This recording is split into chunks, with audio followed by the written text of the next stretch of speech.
Alright.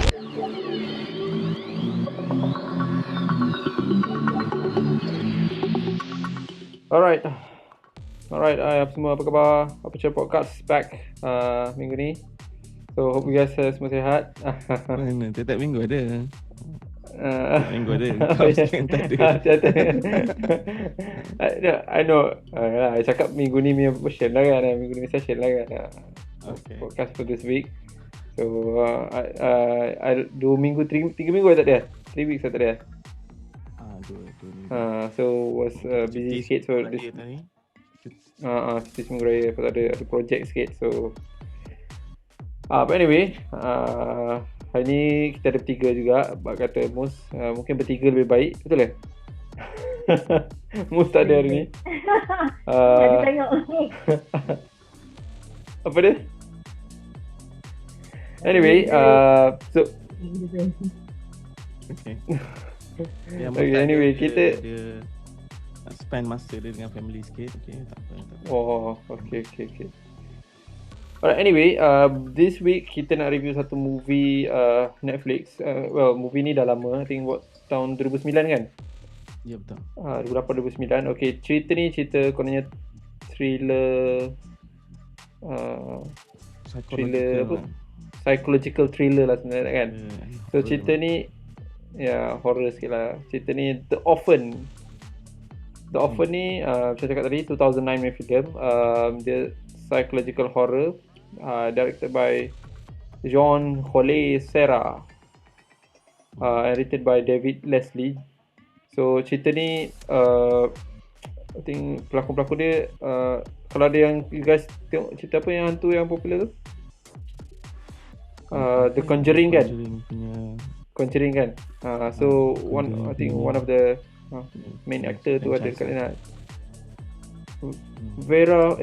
Isabel Vera Farmiga kan? And then Peter Sarsgaard, and then Isabel Fuhrman. So cerita ni macam saya cakap lah, dia psychological horror. I think cerita ni somewhere in July 2009. So cerita ni rating dia I think everywhere lah. Ada yang macam IMDb bagi dia 7 out of 10. Metacritic bagi dia agak rendah, 42 je. And Rotten Tomatoes about 56% lah. Cerita ni budget dia about 20 million. So I think main yang Isabel Fuhrman ni orang Russia betul lah. Agak Russia ke tak tahu lah. Tapi tak tahu dalam cast dia asal ada Leonardo DiCaprio kan? Macam salah.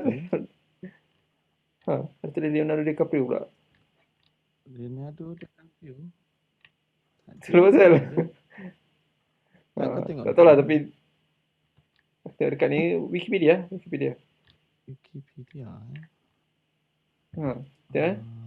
Oh, sorry, they produced by Leonardo DiCaprio. Produced by Leonardo DiCaprio. Produced by Leonardo DiCaprio kan? Okay. One of the producer lah, executive. One of the producer lah. Okay. Sebab dalam ni dia tulis cast dia Leonardo DiCaprio, aku cakap betul ni kan. So, yes. Tengok tu. So, what do you guys think about this movie? So, macam mana? Story dia. Nabila takut cerita macam ni. Takut sikit cerita ni. Betul. Cerita ni memang membuatkan jantung tu macam laju daripada awal sampai akhir.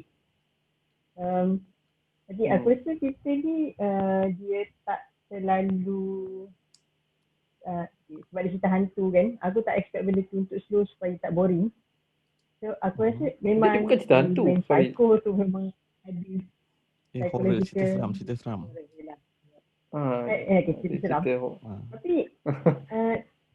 Tapi aku rasa cerita ni betul-betul psychologically seram betul. Sebab daripada mula dia kenalkan actor tu, aku dah rasa elemen tu dia dah start buildkan elemen psycho tu. Sampai even every word ke action daripada actor tu sendiri, dah aku rasa macam ini memang psycho lah budak ni. Dan aku rasa aku rasa lagi worse bila dia start dia start dengan dia cakap pasal yang dia ternampak beberapa adegan tak sepatutnya, dan dia macam outspokenly cakap benda-benda yang tak sepatutnya budak cakap. Macam dia ni psycho ni. Lepas tu aku rasa masa budak masa kan dia orang main sama-sama, lepas tu adik dia budak lelaki tu accidentally tertembak guru. Dan masa tu kan dia nampak psycho betul kan. Aku rasa patutnya adik-adik dia kalau flag awal pasal dia punya behavior tu memang cepat dapat tahu lah. Dan aku rasa even tu dia menunjukkan benda ni watak SP tu memang psycho, tapi ada juga elemen-elemen lain yang aku rasa family ni bukan family yang stable, macam tak mentally and emotionally stable. Aku rasa lagi satu sorry nak potong dekat sikit-sikit. So betul lah, sebab family ni memang dia tengah go through a difficult time kan. Family ni tengah go through some challenging time lah. Dia ada miscarriage kan, and then dia ada very and then apparently the reason of miscarriage tu kononnya macam ada background reason lah. Kononnya mungkin perempuan ni alcoholic ke something like that kan. Lepas tu husband dia pun macam ada issue lah, which dia present lah, which is logic lah, dia nak present that kind of environment kan. Okay. Tapi aku tu kan kasih sayang dan trust dekat dalam keluarga tu sangat memang kan, dia orang tak percaya sama sekali, dia orang senang sangat berubah, senang sangat percaya pada orang. Aku rasa itu membuatkan kerja psycho ni lagi senang lah. Dan aku rasa every moment yang dia nampak baik tapi jahat, itu memang menakutkan. Memang. Dan aku rasa kita pun mungkin ada action yang dia cakap, tapi baru kita cakap, patutlah diary dia hilang. Contoh macam yang dia kata pasal anak, patutlah rasa bersalah lah sebab anak dia jadi gas sebab dia punya careless. Kan dia cakap anak dia lemas dalam tasik tu. Saya macam, rupanya dia sempat baca diary. Kan yang kecil, Max tu, sebenarnya dia jadi baca tu sebab dia pernah lemas kat tasik. Mak dia masa tu tengah drunk. Sebab tu dia terlemaskan budak sampai hilang pendengaran. So saya macam, aku tak ingat pun detail tu. Tapi tak apa. Dia ada cerita pasal tu, cuma aku tak, kadang-kadang aku confuse dia refer pada siapa lah, tapi mungkin betul juga cakap Nabila lah, dia refer pada one of the incident yang jadi kan. So what do you think, Zaf? Nabila, habis? Aku rasa ada certain sini yang macam benda kecil-kecil tu kau akan nampak waktu benda terjadi action, baru kau akan relate. Patutlah benda hilang, patutlah mak dia macam rasa bersalah, patutlah macam tu. Aku macam dia tak terlalu slow, tapi dia menakutkan sepanjang jalan. Pada aku dia punya pace tu is quite good lah, well done lah. Agree. Kan? Cerita ni aku dah tengok lama dah. Masa tu 2010 dulu. Aku tengok sebab orang suggest kat aku. Kan? Dia suggest, dia siap beli DVD, kata kau tengok cerita ni kan, cerita ni best. So aku memang tak ada expectation lah masa tengok tu kan. I mean based on dia punya cover tu pun tak ada benda yang menarik pun dengan muka Esther tu kan. Tapi tak ada orang suruh aku tengok lah. So tapi lepas tengok tu aku quite enjoy lah cerita ni. Aku susah sikit nak suka cerita horror ni. Tapi aku rasa this one sebab dia ada action element sikit tu.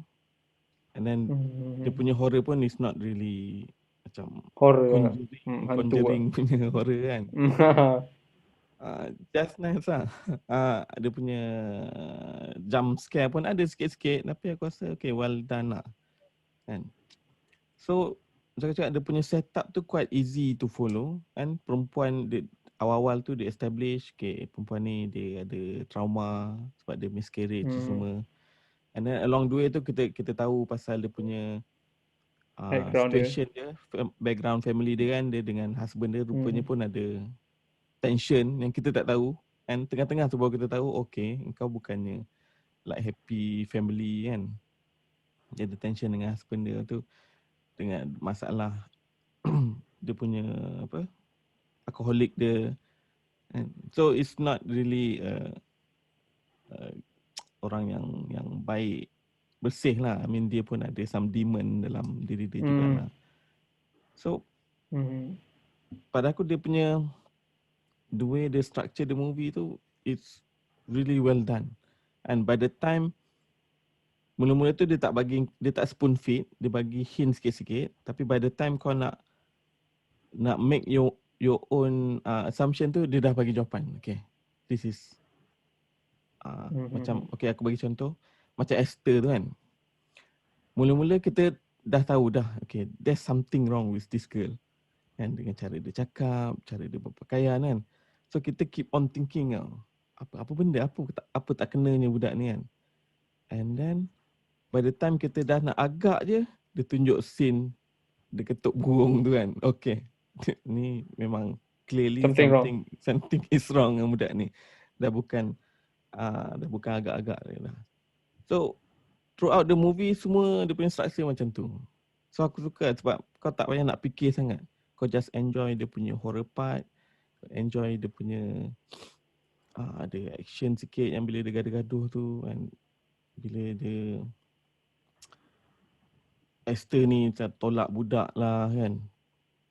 Tu aku suka lah benda-benda tu. And then aku rasa dia tak overstay sangat lah nak bagi orang pening sangat. Dan every plot tu sangat nice. Bila dia create tu, tak payah nak fikir sangat. First act, second act and third act tu aku rasa well done lah. It's not perfect tapi easy to watch lah pada aku. And aku enjoy dia punya horror part lah. The straightforward psychological horror dan horror part tu yang aku enjoy lah.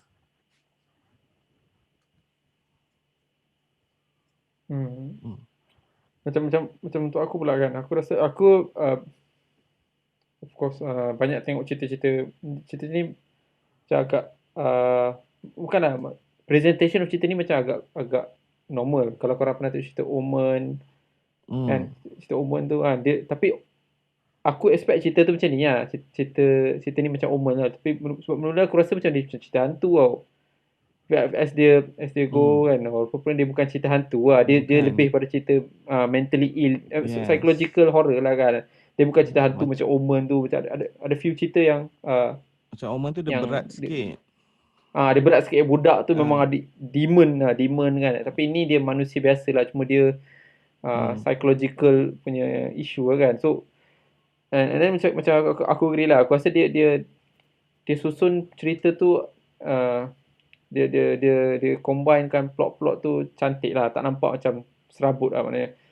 Aku rasa kalau ada pun slow, mungkin the first 10 minutes tu slow sikit lah. Lepas tu dia pick up betul-betul, dia kan, as soon as dia sampai ke orphanage house tu je, dia start pick up macam tu. Dia pick up kan. So macam rasa macam dia tak nak banyak buang masa lah, which is good.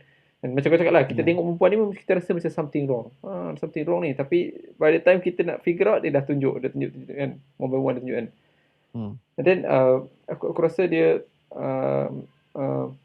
dia pandai daripada segi story tu lah, dia pandai bagi kita confuse tau. Dia macam nak kita question, jangan-jangan mak bapak dia orang ni yang problem kot. Tak, jangan-jangan mungkin anak dia ni yang problem kot, jangan-jangan mungkin adik-beradik tu problem. So dia saja bagi kita those kind of situation kan, buat kita rasa macam kita nak question lah kan. But eventually bila datang yang the sister datang tu je, itu dah start best satu kan. Dia kan, sister tu datang nak kononnya nak visit kan, sebab dia dengar kan. Yelah. Of course lah, macam Zaf cakap lah, cerita ni something not right kan. And then of course lah, ada juga daripada segi story plot tu ada something yang tak perfect juga lah. Contohnya macam scene sister tu itself, bila lepas sister tu balik, mak dengan ayah dia macam tak kisah je anak dia tiba-tiba hilang kan. Kan anak dia kan pergi ikut Esther tu, pergi nak attack sister dia kan. So itu macam funny sikit lah. Tapi aku tutup sebelah mata lah. Tapi yang lain-lain semua macam okey lah kan. Dia susun dengan cantik. So, macam mana anak lelaki dia main dekat tree house tu kan, betul terbakar tu semua dia buat cantik lah. Timing tu semua kemas dia buat. So for me aku rasa story dia tu uh, not to say refreshing tapi enjoyable lah. Dia macam kita tengok macam okay, menarik kan.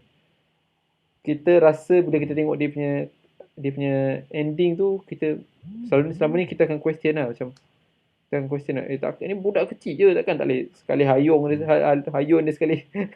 Tapi rupanya dia bagi satu explanation lah, sebenarnya ni bukan budak kecil je kan, dia semuanya ada some disease kan. mungkin dia betul-betul ada some experience dalam kan this kind of environment lah. So yeah. So what about diorang punya cast Aku lah? agak Zaf, what do you think about cast? Pada aku agak refreshing lah, sebab aku tak pernah tengok cerita macam ni. That's why aku teruja sikit lah. Second time tengok betul. ni tak teruja sangat lah. Tapi masa first time tengok memang aku teruja. Okay, casting What about the cast? Esther lah, of course kita tengok ke Esther dulu lah. Adakah dia berjaya bawa watak tu? Aku tak tahu, is it the same girl lah masa dia kecil, yang bila dia jadi budak kecil tu? Is it the same girl? Aku confused. Pasti. Maksud kau bila dia dah masa dia buka semua macam kan dia pakai baju untuk tunjukkan badan dia semua kan. Muka dia kan ada. Aku rasa the same lah. Aku rasa the same. Aku rasa macam tak. Sebab dia nampak tak comel sangat kan bila dia yelah tapi boleh nampak macam dia tua pula kan, macam dia tua kan, nampak bila dia dah tu macam dari review macam dia memang tua kan, macam dia besar sikit je kan, masa dia jadi budak tu nampaklah macam budak, dia punya structure body dia tu kan. So bila dia dah buang makeup dia tu nampak macam bukan dia. Aku tak tahulah. Tapi dekat sini, dekat wiki ni tak ada pula cakap. Dia kata sama kan? Pelakon budak kecil tu untuk watak Esther. So kalau pelakon yang sama, which is kalau macam tu power lah. Dia memang power lah.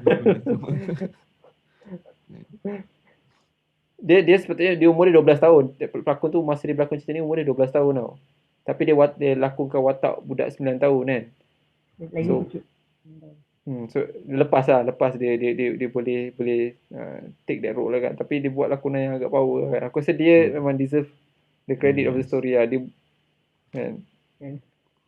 Memang nampak lah karakter misteri tu dan psycho tu dalam muka dengan cara dia dan tak apa.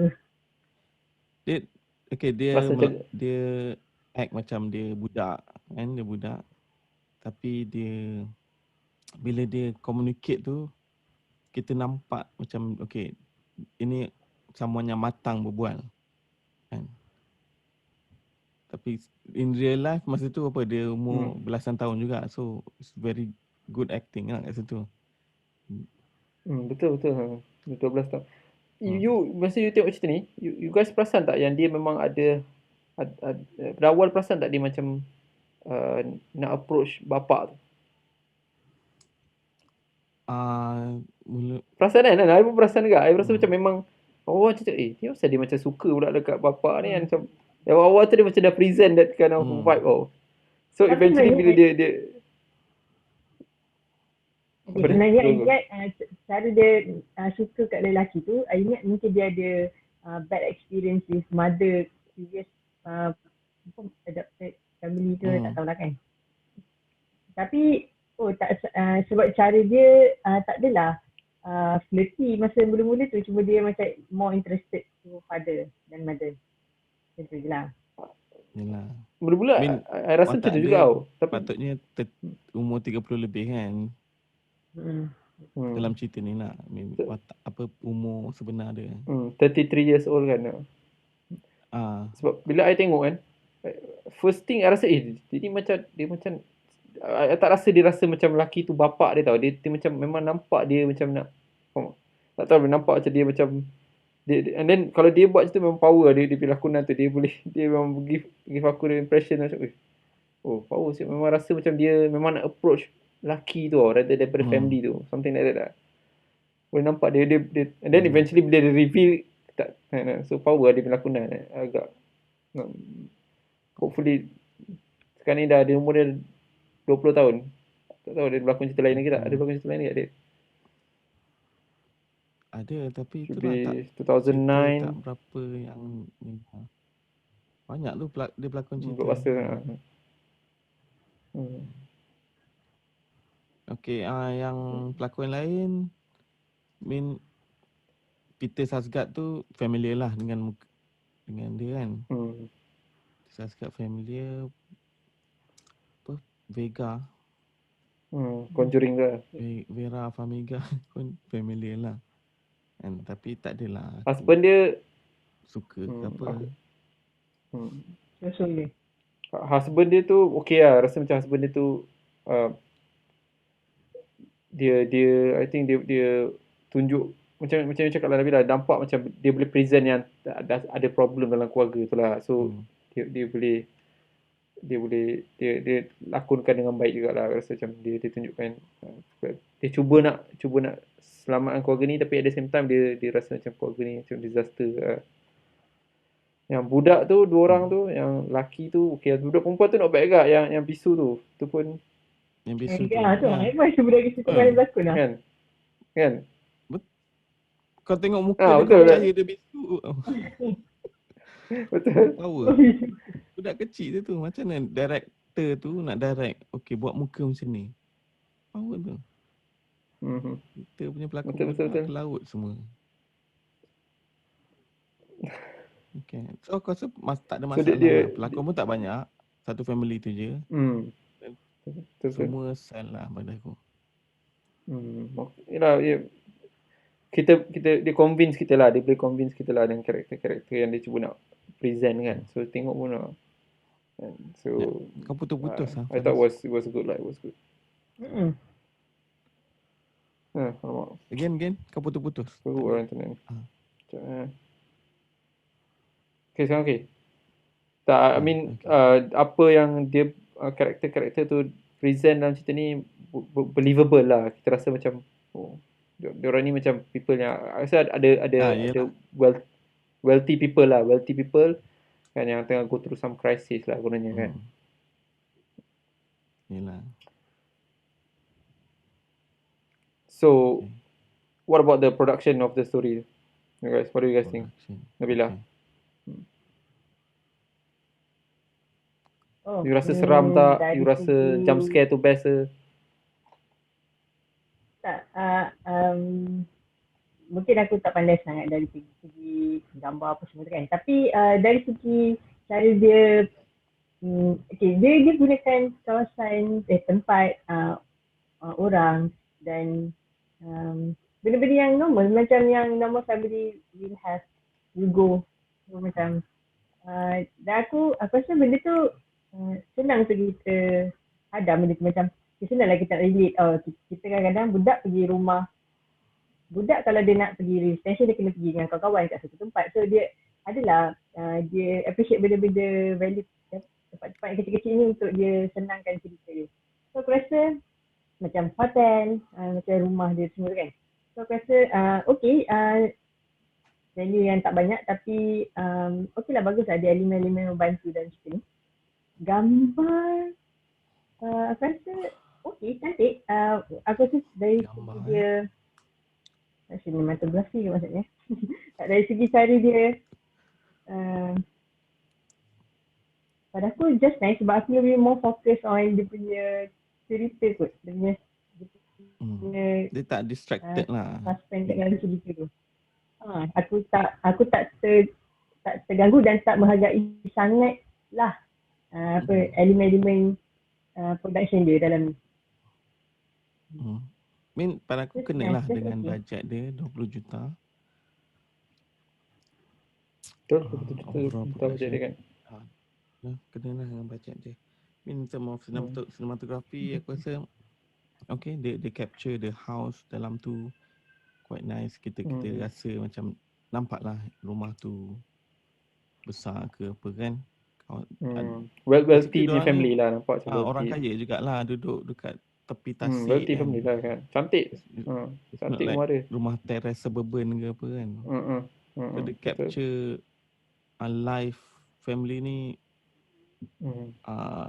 berkesan lah. Berkesan. In term of yang lain, aku rasa music score tu semua berkesan juga. Aku suka dia punya music tu semua. Berjaya lah. Impact. Bagi impact untuk movie ni. And then dia punya kostum semua. Kan. Esther punya baju tu semua. Production Jump dia scare quite part, nice you lah. guys okay? Jump scare part. Jump scare man. Ada satu dua tu macam Ada satu dua lah. Ada satu dua out of place sikit lah. Ada place tapi lah. Tapi dia tak overdo okay lah, pun. Dia sikit dia. Betul, dia tak overdo, yes. Sebab aku rasa mula-mula dia macam nak mula-mula dia macam nak buat macam cerita ni macam cerita hantu tau. Aku rasa macam tapi daripada eventually bila dia dah tak buat lagi yang jump scare tu semua, dia dah tak buat. So I thought was macam kau cakap, dia ada action punya scene which is good lah. Dia kena apa ni, kena survival, nak kena fight dengan kan, tu agak nice ke scene gitu kan. Which is, what do you guys think about the ending dia? Tadi tak sempat ending dia tu macam mana? Yang budak tu hilang? Well, so budak tu mati ke hilang? Mati je kot kan. Macam biasa lah, dia kan misterius. Aku rasa taklah mesti hilang je. Sebab ending dia macam tak cakap hilang. Cuma dia macam cut short ending dia sikit lah. Lepas dia scene tu terus macam dia terhabis je kan. Macam dia tak ada cerita apa. Yang dia dah kena sepak kepala. Bunyi macam tu. So sayang husband dia mati. Aduh hai. Dia mati. Husband dia mati lah, patah kan. tengkuk dia kena tendang. Macam dia bunuh karakter ni. Sometimes aku rasa macam dia deserve. Sebab kan dia dah tahu family tu ada masalah, dan dia dah tahu family tu macam mak, tak ada orang yang being responsible in the house at that time. So dia still lagi drink. Macam pada aku macam dia tak bertanggungjawab sangat kot. Dia aku rasa macam kau mati. Okay kot. Siapa ni? Mak dia? Bapak dia. Husband dia. Bapak dia. Oh okay. Dia stress. Yang dia tikam. Tapi aku rasa macam, yelah, as an adult, kalau kau ditugaskan untuk berjaga, janganlah buat macam tu. Kadang-kadang aku rasa macam accident can happen anytime. So yeah, if you buat tu, tapi tak adalah deserve mati. Agak-agak tapi aku rasa on the other hand, mati. I pula fikir macam, alamak senang sangat lah. Aduh, faham masa I pula fikir macam tak. Again Faris, kau sorry, I mean kau freeze kan ni. Okay, what I mean is aku punya pendapat pula lain sikit. Aku rasa macam, alamak senang sangat pula husband dia mati. Aduh, macam rasa macam mati tu macam jalan mudah untuk husband dia. Macam aduh, patutnya husband dia kena hidup, kena mengaku, cakap yes, wife you betul kan. Tapi husband dia mati buat aku rasa macam kecewa sikit lah. Macam sepatutnya wife dia akan cakap, I told you so kan. Tapi husband dia mula-mula tak percaya kan. Dan husband dia macam tak percaya kan. Faham tak? Macam nak mati. Aduh, selamat kan kau. Kalau tidak kau kena jawab kat wife kau. Something macam tu kan. Tapi tapi dia berani bunuh that man. Yelah, dia bunuh terus. Aku mula terkejut jugalah dia bunuh. Aku pun tak expect dia mati. Terkejut kan. Aku ingat dia hero. Kan? Yalah kan. So, yang hidup dua orang tu je lah. Mak dia dengan anak dia. 3 lah. Anak dia trauma macam tu. Anak lelaki mati ke? Kat hospital tu mati dah kan. Mana mati? Husband stable, tapi macam husband dia cakap selamat. Husband dia cakap selamat. Hidup doktor berjaya dapatkan balik dia. Husband dia cakap jangan risau, kita berjaya selamatkan apa nama Max. Kan anak lelaki dia ada. So bapak dia seorang yang mati lah. Esther nak bunuh kat hospital tu tak bunuh lah. Tak. Dia berjaya selamat. Doktor berjaya selamatkan. Tapi doktor berjaya selamatkan balik. Sekejap. Alright. Doktor berjaya revive lah. Resuscitate. Tapi Tapi aku rasa aku kesian gila kat budak kecil tu lah, budak perempuan dia. Sebab dia nampak, dia kan kebanyakan scene yang budak si actor tu buat, dia ada. Dan dia tak berjaya untuk cakap. Lepas tu dia tengok, sebab dia ada engagement dengan abang, dengan orang actor, dengan mak. So dia macam stuck in between nak cakap ke tak ke. Dia punya trauma tu aku rasa macam lagi kuat tu. Kesian budak tu. Tapi budak tu punya acting memang sangat macam, nampak lah benda tu memang dia trauma sangat. Aku cakap okey, bagus lah. Kalau I nak nitpick sikit kan. I rasa dekat situ mungkin ada yang I rasa budak tu mungkin akan sepatutnya lebih sikit ekspresif lah pasal apa terjadi pada dia, tapi budak tu tak buat lah. Cuba dia express pada abang dia je lah. Which is abang dia pun tak ekspresif pada parent dia, which is tapi mungkin itu dia nak jadikan plot lah. Faham tak? Nak jadikan plot je lah. Cuma budak kecil tu, dia trauma kot hidup dia. Dia pernah pakai pistol kot. Umur kecil-kecil tu dah start tembak kan. Selai-selai bulan dia ganti yang actor tu kan in the future. Budak kecil tu yang nama dia Max Max yang kecil okay. Abang dia Daniel. Okay, abang dia Daniel. Yes, abang dia Daniel. Correct Daniel. Tapi dia memang power lah. Memang budak kecil tu Max tu. Tu aku merasa macam mana diorang direct budak-budak pelakon. Aku amazed lah. Boleh je dia orang apa ni, ada some dia orang, aku rasa dia ada go through macam lot of takes lah tu. Dia nak bagi budak tu show that impression kan, yang tepat apa dia orang nak kan. So macam tu aku rasa. Tapi dia best lah aku nak budak tu. Memang hopefully dia ada future lagi. Dia tak cakap sangat. Dia cuma act je. Tak ada dialog dia tak ada dialog sangat. Yang power tu dia tak bercakap. Tapi kita percaya dengan watak dia. Tapi dia punya reaction muka. Betul. Daniel tu nampak ayam sikit kan. Biasa lah. Okay, satu je. Rating. So let's give some rating. Rating okay, aku bagi dulu. Nabila. Okay, Nabila. Okay, so. Okay. 3/5. Enjoyable, straightforward. Tapi aku rendah. Okay. Aku bagi 4 bintang cerita ni. Aku enjoy gila sebenarnya. 4 bintang. Aku bagi cerita ni 3.5 jugalah. 3.5. Something new lah untuk aku in term of this type of movie. Dia lain pasal psychology. Dia surprise aku sikit. Yes, itu aku bagi dia point lah kat situ. Sebab mula aku ingat dia buat cerita hantu. So tapi dia tak buat cerita hantu. Which is good. Aku cerita hantu ni selalu macam mengecewakan lah. So tapi cerita ni dia tak buat cerita hantu. So macam kan, enjoy lah tengok cerita dia. Alright. So we're done with this review. Often harap you guys got a chance to see this cerita ni dekat Netflix. Boleh dah tengok malam-malam gelap-gelap, seronok agak tengok cerita ni kan. Itu kena dia bagi you fikir sikit kan, macam ni. Which is good. Okay, so kita orang enjoy the movie. So harap you guys got a chance to enjoy the movie as well. So that's it for today. Hope you guys to see you next week. And as usual, harap you guys subscribe, share and like Apa Je Podcast. Thank you Zaf, thank you Nabila. Bye bye, see you next week.